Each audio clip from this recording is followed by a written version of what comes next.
हाँ बेटा, सबसे पहले सभी बच्चों से सुप्रभात। और आज इस वीडियो में अपने कक्षा 12 में हिंदी साहित्य जो विषय है, इस विषय की कक्षा 12 में हिंदी साहित्य जो विषय है, इस विषय की पाठ्यक्रमानुसार जो चौथी इकाई है, खंड घ जो है, इसमें पाठ्य पुस्तक मंदाकिनी, मंदाकिनी में पुस्तक में नए संशोधित पाठ्यक्रमानुसार जो रचना आगे रखी गई है, जोड़ी गई है, इसमें वह है भारत के महान वैज्ञानिक सर जगदीश चंद्र बोस, और इसके रचनाकार है परमहंस योगानंद जी। यद्यपि पूर्व की वीडियो में भी मैंने की रचना पर अपने विचार, अपनी चर्चा रखी है, इसी का अध्ययन आपको करवाया है। अब आगे का सार जो है संक्षेप के अंदर मैं बता रहा हूं, उस पर बातचीत करेंगे, उस पर चर्चा करेंगे। तो देखिए बेटा, उन दोनों की वार्तालाप हो रही है, बातचीत हो रही है। उस बातचीत के दौरान सर जगदीश चंद्र बोस उनको बताते हैं, लेखक को, योगानंद जी को, कि एक संत के बारे में, एक संत के विषय में बताया जो फूल तोड़ने को कि उन्हें वो कष्ट देता है। तो आगे वो कह रही हैं, कष्ट समझते थे और उनके आविष्कार से पहले तक पेड़ पौधों के विषय में, पेड़ पौधों के विषय में इन सारी बातों को मात्र वो कवि कल्पना मानते थे। बातचीत के दौरान बता रही हैं, संत के बारे में बता दिया कि फूल तोड़ना उनको कष्ट, वो संत फूल तोड़ने को कष्ट समझते थे, उस संत को कष्ट होता था। फिर आगे वो उनको कहते हैं कि जो मैंने आविष्कार किए, इस आविष्कार से पहले पेड़ पौधों के विषय के बारे में ये सारी जितनी भी बातें थी, पौधे सांस लेते हैं, ऑक्सीजन छोड़ते हैं, कार्बन डाइऑक्साइड है उसको ग्रहण करते हैं, और दूसरी जितनी भी बातें, बहुत कुछ सी वृद्धि करते हैं, इनको मात्र मैं कवि की कल्पना मानता था, क्योंकि प्रत्यक्ष खोज इनकी नहीं होती। केवल और कल्पना और खोज में बहुत अंतर होता है।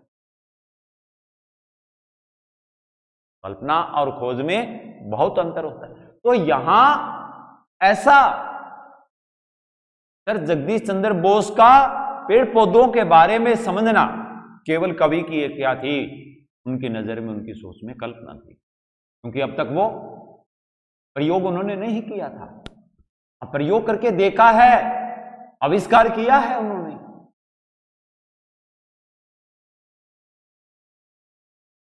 फिर बोस ने आगे योगानंद जी से कहा कि कवि जो होता है वो केवल और केवल सत्य से परिचित होता है। जगदीश चंद्र बोस ने उनको बताया कि कवि जो होता है, रचनाकार जो होता है, वो सत्य से परिचित होता है। और यानी एक कवि और वैज्ञानिक में जो अंतर है, बात ये हो रही है मैडम, कवि सत्य से जुड़ा होगा, उसी पर उसका विश्वास होगा। और एक वैज्ञानिक जो होता है, कवि और वैज्ञानिक में जो अंतर है, वैज्ञानिक जो होता है वो अपने जीवन के अंदर क्या करता है, बड़े अजीबोगरीब प्रयोग करता है, और प्रयोग करते करते ही वो सत्य तक पहुंचता है। कवि सत्य से परिचित होता है, उससे जुड़ा होता है शुरू से, लेकिन वैज्ञानिक जो होता है वह अपने जीवन में सत्य तक पहुंचने से पहले बड़े अजीबोगरीब उसको प्रयोग करने पड़ते। वो प्रयोग करते करते, संघर्ष करते करते, फिर वो सत्य तक पहुंचता है। ये काम कोई आसान नहीं है, बड़ा कठिन है। सर बोस ने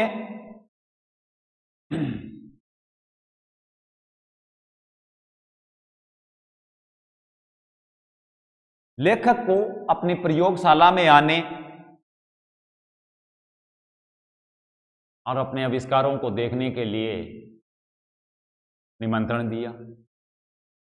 आगे घटनाक्रम के अनुसार जगदीश चंद्र बोस ने स्वयं लेखक को यानी परमहंस योगानंद जी को ये समय निकाल करके जैसे तैसे भी हो आप मेरी प्रयोगशाला में आए और मेरे जो आविष्कार हैं इनको देखें, इनको समझें।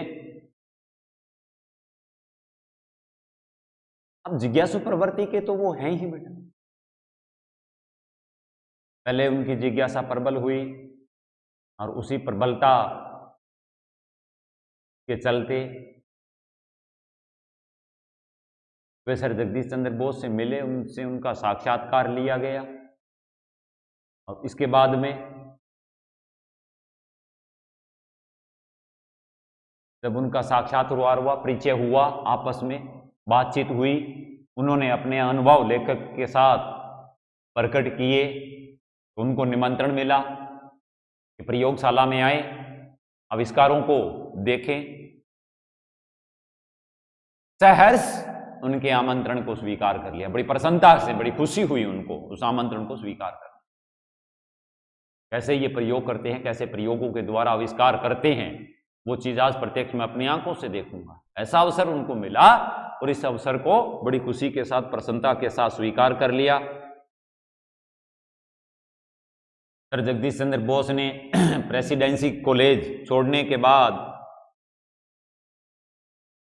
कोलकाता के अंदर एक अनुसंधान केंद्र खोल लिया। आगे चल करके कोलकाता के अंदर, उससे पहले प्रेसिडेंसी जो कॉलेज था उसको छोड़ दिया अब, और स्वयं कोलकाता के अंदर आकर के और एक अनुसंधान केंद्र था वो खोल लिया।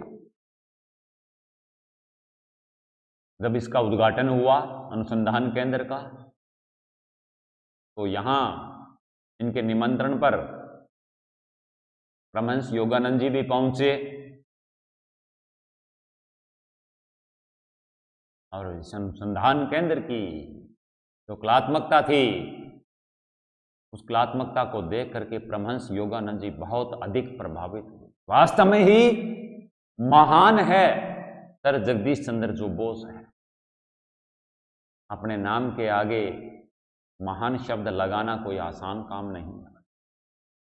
इसके लिए बड़ा तप करना पड़ता है। तप का मार्ग जो होता है वो बड़ा कठिन होता है। तप की डगर आसान नहीं है, विघ्न बाधाओं, कष्टों से, कंटकों से भरी होती है, चुनौतियों से, असफलताओं, उस मार्ग में पग पग पर असफलता होती है, विशेष करके इस विज्ञान के क्षेत्र में, जिससे व्यक्ति निराशा और हीनता का शिकार हो जाता है। लेकिन जो हिम्मत वाले होते हैं, जो असफलताओं को चुनौती मान करके कदम आगे बढ़ाते हैं, ऐसे लोग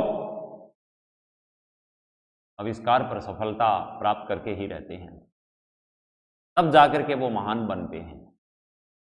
तो यहां कोलकाता के अंदर जो अनुसंधान केंद्र था, उस अनुसंधान केंद्र की कलात्मकता को देख करके परमहंस योगानंद जी यानी स्वयं जो लेखक है वो बहुत ज्यादा प्रभावित हुए। फिर आगे उद्घाटन हो गया। उद्घाटन के बाद में आए हुए सभी जितने भी लोग थे, उन लोगों को, मेहमानों को सर जगदीश चंद्र बोस ने अपने आविष्कार, जो जो उन्होंने आविष्कार किए थे, उन आविष्कारों से परिचय करवाया, बताया, उनको समझाया कि किस प्रकार से जीव विज्ञान के क्षेत्र में मैंने ये आविष्कार किए। पूरा उनका वर्णन सुनाया, लोगों को उससे, मेहमानों को उससे अवगत करवाया।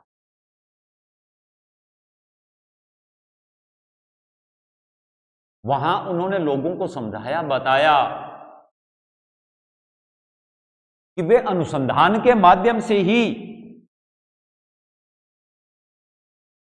अनुसंधान के माध्यम से ही वे प्रकृति के अनसुलझे हुए रहस्यों को सुलझा पाए हैं। लोगों को बताया कि अनुसंधान के माध्यम से ही वे प्रकृति के अनसुलझे जो रहस्य हैं, जिसके बारे में कोई नहीं जानता है, उन रहस्यों को मैं अनुसंधान के माध्यम से ही सुलझा पाया हूं, हल कर पाया हूं, उनकी खोज कर पाया हूं।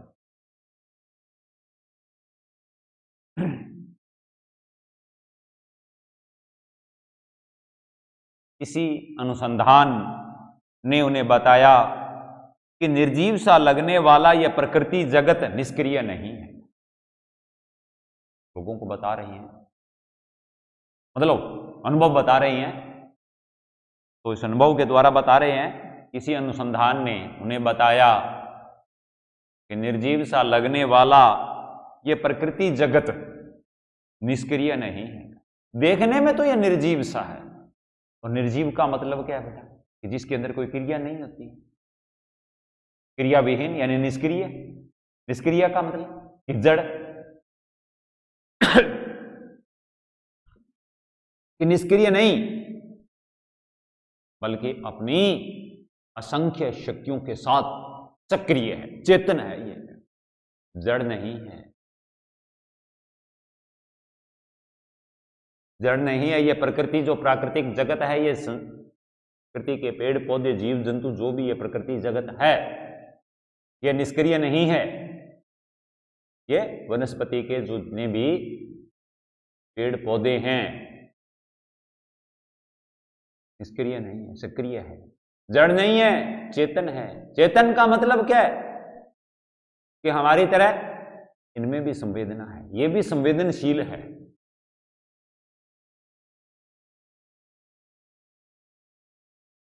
वे आगे कहते हैं कि जब उन्होंने अपने इन आविष्कारों से प्राप्त परिणामों को, अपने आविष्कारों से प्राप्त परिणामों को रॉयल सोसाइटी के सामने, अपने आविष्कारों से प्राप्त जो परिणाम है उन परिणामों को रॉयल सोसाइटी के सामने रखा, उनको बताते हुए कह रहे हैं कि इनसे आविष्कारों से जो परिणाम उनको प्राप्त हुए, इन परिणामों को रॉयल सोसाइटी के सामने रखा तो उन्होंने उन्हें भौतिक विज्ञान क्षेत्र तक ही सीमित रहकर आविष्कार करने को कहा। रॉयल सोसाइटी के सामने, यानी रॉयल सोसाइटी ने यह कह दिया उनको कि आप अपने इन आविष्कारों को भौतिक विज्ञान का जो क्षेत्र है उसके भीतर रह करके ही करेंगे। यानी यहां भी इनको संघर्ष करना पड़ा। वैज्ञानिक का जो जीवन होता है वो संघर्षों से भरा होता है। खोज कर लेता है, उसे सफलता मिल जाती है, लेकिन जब तक उस विज्ञान मंडल के द्वारा उसको स्वीकृति नहीं मिलती है तब तक के परिणाम, आविष्कारों का उसे क्या लाभ है। उल्टा इससे तो उसका मनोबल टूटता है, उसको ठेस पहुंचती है उसको। तो वो कह रहे हैं कि जब रॉयल सोसाइटी के सामने रखा, उनके लिए उसको यही कहा गया कि आप भौतिक विज्ञान के क्षेत्र तक सीमित रहकर आविष्कार करते रहें। इस तरह से उनको अनेक संघर्षों से जूझते हुए उनको लगा कि महसूस हुआ, अनुभव हुआ, एक वैज्ञानिक का जो जीवन होता है वो इतना आसान नहीं होता है। वैज्ञानिक का जीवन है कि जीवन का जो मार्ग है वो संघर्षों से भरा हुआ है। बहुत लंबा समय निकल गया और बहुत लंबे समय बाद जाकर के उनके आविष्कारों को स्वीकृति मिली, मान्यता मिली। लंबा तप करने के पश्चात, बहुत कठिन तपस्या करने के पश्चात उनके आविष्कारों को मान्यता मिली। फिर इस मान्यता के मिलने के बाद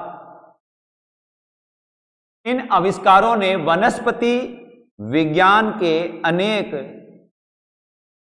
बहुत सारे अनसुलझे रहस्यों को सुलझाने से, सुनिए बेटा, उनके जो ये आविष्कार थे, इन आविष्कारों से वनस्पति विज्ञान के अनेक अनसुलझे रहस्यों को सुलझ जाने से भौतिक विज्ञान, जैव विज्ञान, चिकित्सा, कृषि के साथ साथ मनोविज्ञान के क्षेत्र में भी अनुसंधान के अनेक और विस्तृत क्षेत्र खुल गए। बात को फिर दोबारा सुने, जब उनके आविष्कारों को मान्यता मिले तो उसका परिणाम यह हुआ कि इससे अनेक प्रकार के अनसुलझे जो रहस्य थे, वो रहस्यों के सुलझ जाने से भौतिक विज्ञान, जैव विज्ञान, चिकित्सा, कृषि के साथ साथ मनोविज्ञान के क्षेत्र में भी अनुसंधान के अनेक और लंबे चौड़े क्षेत्र खुल गए। बड़े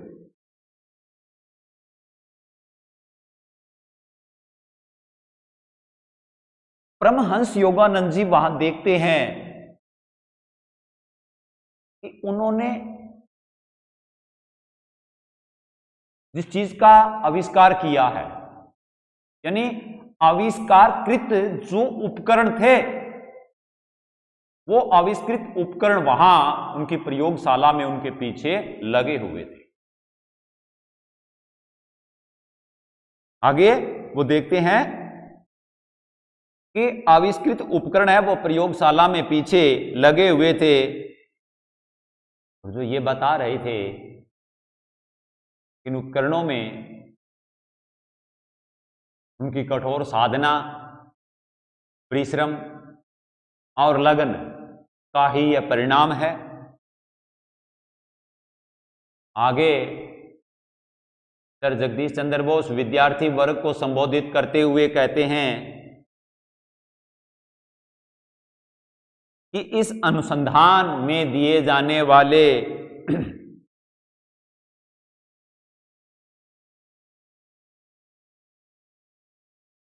यानी वो एक तरह से विद्यार्थी वर्ग को संबोधित करते हुए कहते हैं कि इस अनुसंधान में दिए जाने वाले लेक्चर, भाषण जो है, प्राप्त ज्ञान की पुनरावृत्ति न होगी।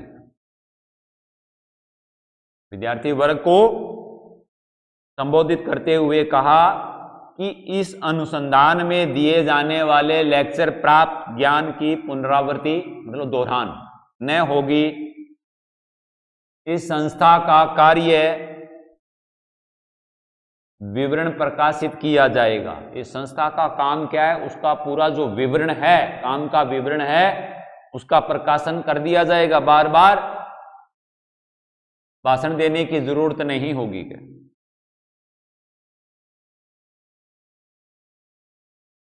आगे सर बोस ने उनको बताया कि उनकी इच्छा है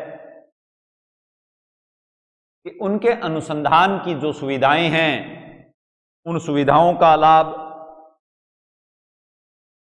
विश्व के सभी देशों और सभी जितने भी अनुसंधान करता है उनको मिलना चाहिए। बेटा यहां से ये बात सिद्ध होती है। बेटा एक वैज्ञानिक का जो जीवन होता है वो व्यक्तिगत नहीं होता, उसके ऊपर सभी का अधिकार होता है। पूर्व में मैंने एक उदाहरण देकर के बताया जिसमें किसान का, अध्यापक का, डॉक्टर का जो जीवन होता है वो सबके लिए होता है। बेटा असंख्य लोगों का उसके जीवन पर अधिकार होता है। ठीक इसी तरह से एक वैज्ञानिक का जीवन है वो सबका है। बेटा सबका अधिकार है उसके जीवन पर, और उसके द्वारा जो खोज की जाती है, जिन नई चीजों का आविष्कार किया जाता है, उसका लाभ सभी को मिलता है। और वो तो बहुत त्यागी पुरुष थे, उन्होंने कभी भी अर्थ लोभ का मोह नहीं किया। इसीलिए वो कह रहे हैं मेरे अनुसंधान में जितनी भी सुख सुविधाएं हैं इनका लाभ सभी देशों को और अनुसंधानकर्ताओं को मिलना चाहिए। विज्ञान किसी एक देश की विरासत नहीं है, बल्कि सभी की है, सबका अधिकार है। तो इस प्रकार से परमहंस योगानंद जी सर जगदीश चंद्र बोस के ऐसे महान विचारों को सुन करके और परम आनंद की अनुभूति करने लगे, भाव विभोर हो गए। कुछ समय के बाद आगे का घटनाक्रम, फिर उनके एक अनुसंधान केंद्र में वो जाते हैं। फिर वहां बोस उन्हें अपने आविष्कार क्रेसोग्राफर और दूसरे उनके जो यंत्र है उन यंत्रों के माध्यम से पौधों और टिन के टुकड़ों में होने वाले परिवर्तन दिखाए। कुछ समय के बाद वे दूसरी जगह जाते हैं, दूसरे अनुसंधान केंद्र में जाते हैं। वहां लेखक को सर जगदीश चंद्र बोस, उनका स्वयं का क्रेसोग्राफर और अन्य दूसरे यंत्र थे, उनके द्वारा पौधे और टिन के टुकड़े में होने वाले परिवर्तन दिखाए। प्रत्यक्ष उनको इन सब प्रयोगों को देखकर परमहंस योगानंद जी आश्चर्यचकित हो गए, हैरान हो गए। उन्होंने उनके आविष्कारों की प्रशंसा की, उनका धन्यवाद किया और उनसे विदा ली, यानी वहां से चल पड़े। फिर आगे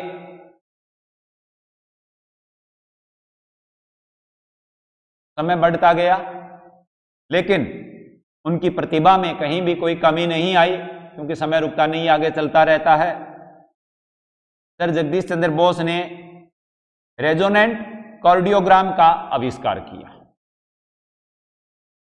उन्होंने जिस चीज का आविष्कार किया उसका नाम है रेजोनेंट कार्डियोग्राम। और का आविष्कार किया और इस आविष्कार का फायदा यह हुआ कि प्राणियों के अंग काटने के स्थान पर, यानी प्रयोग करते समय प्राणियों के अंग काटने के स्थान पर पेड़ पौधों के अंग काटने से भी काम है चल जाएगा। फिर जगदीश चंद्र बोस आगे उनको बताते हैं, मनुष्य के भीतर जो कुछ भी है, जैसी संवेदनाएं मनुष्य के बीच में है, वैसी संवेदनाएं इन पेड़ पौधों में भी विद्यमान है। जैसे मनुष्य सुख दुख में अनुभव करता, वैसे ये भी सुख दुख में अनुभव करते हैं। वनस्पति जगत पर प्रयोग प्राणियों और मानवों को यातना को कम करने में योगदान देंगे। वनस्पति जगत पर प्रयोग प्राणियों और मानवों की यातना को, यानी पीड़ा को कम करने में योगदान देंगे। फिर आगे चल करके 1938 में कोलंबिया यूनिवर्सिटी में किए गए शोध कार्य की वार्ता, अमेरिका का सबसे बड़ा जो अखबार था द न्यूयॉर्क टाइम्स, इसमें प्रकाशित हुआ, जिसमें सर बोस के आविष्कार के आधार पर की गई जांच, वैज्ञानिक सोसाइटी के द्वारा जो जांच की गई, तो जांच के सत्यापन के बाद, प्रमाणित करने के बाद उसे तुरंत प्रयोग में लाया गया। ये चीज प्रकाशित हो गई। अब ये सही है, इसने जो आविष्कार किया ये प्रमाणित हो चुका है और उसको मंजूरी मिल चुकी है, स्वीकृति दे दी गई है, तो इसको प्रयोग में लाया जा सकता है तुरंत। इसके बाद में कविवर रविंद्रनाथ टैगोर ने सर बोस की प्रशंसा करते हुए कविता लिखी। उन्होंने सर बोस के गुणों और प्रतिभाओं का सुंदर वर्णन किया अपनी कविता में। सच्चाई तो यही है कि बोस जो है वो लोभ, द्वंद्व, मोह से दूर, शांत गंभीर स्वभाव के महान देश की प्रतिभा थे। कविवर रविंद्रनाथ टैगोर ने जो रचना, जो कविता लिखी है उनके ऊपर, उसका तात्पर्य यही है कि हे तपस्वी, काम मंत्रों की बादलों के समान गर्जना के साथ पुकारो, उठो जागो, शास्त्रों के ज्ञान से अभिमानी हुए शास्त्रियों और कूत्र करने वाले पंडितों को पुकारो और उन्हें बेकार के तर्कों को छोड़ने के लिए प्रेरित करो। उन मूर्ख और अभिमानी व्यक्तियों को इस विशाल संसार में आने की प्रेरणा दो। अपने शिष्यों का भी आह्वान करो कि वे सभी भी कर्तव्य रूपी यज्ञ वेदी के चारों ओर एकत्र हों और अपने कर्तव्यों को भली भांति पालन करने के लिए वचनबद्ध हों, जिससे हमारा प्राचीन देश भारत अपने सच्चे स्वरूप को प्राप्त कर सके। कर्तव्य निष्ठा, श्रद्धा और ध्याय से प्रमाद रहित होकर लोभहीन, द्वंद्वहीन, शुद्ध शांत बनकर एक बार फिर से विश्व गुरु के पद पर स्थापित हो। ये रचना जो इनकी है, इस रचना का भावार्थ यही है बेटा। तो इस प्रकार से इस देश का जो गौरव है, जो महानता के प्रतीक है, सर जगदीश चंद्र बोस, जिसके बारे में परमहंस योगानंद जी ने बताया, उनके बारे में हमने अध्ययन किया है, हमने जाना है बेटा। तो इस रचना में बस इतना ही। इस वीडियो में ये रचना का जो अध्ययन है, जो वार्तालाप है, हमारी चर्चा है, वो पूर्ण है। प्रश्नोत्तर आप को समझने के बाद में स्वयं कर सकते हो। इस वीडियो में इतना ही। अगली वीडियो में अगले बिंदु पर, अगली रचना पर हम चर्चा करेंगे। तब तक के लिए धन्यवाद।